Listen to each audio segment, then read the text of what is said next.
വയനാട്ടിൽ ഫലം പ്രവചനാതീതമാക്കി കണക്കുകൾ. പോളിംഗിൽ അപ്രതീക്ഷിത ഇടിവ് പല മേഖലകളിലും ഉണ്ടായിട്ടുണ്ട്. 2019-നേക്കാൾ 7% കുറവാണ് പോളിംഗ്. 73.23 നിലവിലെ കണക്കുകൾ പ്രകാരം പോളിംഗ് ശതമാനം. 80% കഴിഞ്ഞ തവണ. വിവരങ്ങൾ അനൂപ് നൽകും. അനൂപ്, വയനാട്ടിൽ അപ്രതീക്ഷിതം പ്രവചനാതീതമാക്കിയിട്ടാണ് കണക്കുകൾ വരുന്നത്. പോളിംഗിൽ അപ്രതീക്ഷിത ഇടിവ് ഉണ്ടായിട്ടുണ്ട്. 2019-നേക്കാൾ 7% പോളിംഗ് കുറവ് രേഖപ്പെടുത്തുന്നു. എന്താണ് വിശദാംശങ്ങൾ?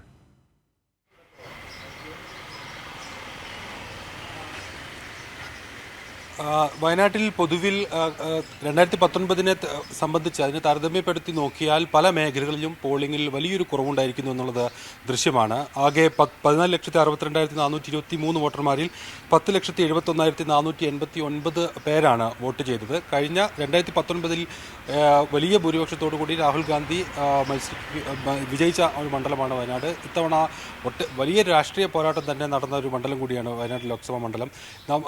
ഈ കണക്കുകൾ പരിശോധിച്ച് നോക്കുമ്പോൾ ഏറ്റവും ഒടുവിൽ നമുക്ക് ലഭിക്കുന്ന പോളിംഗ് ശതമാനം ഏതാണ്ട് ഈ 7%, 2019-ലെ 80%-ൽ നിന്ന് 7% കുറവാണ്.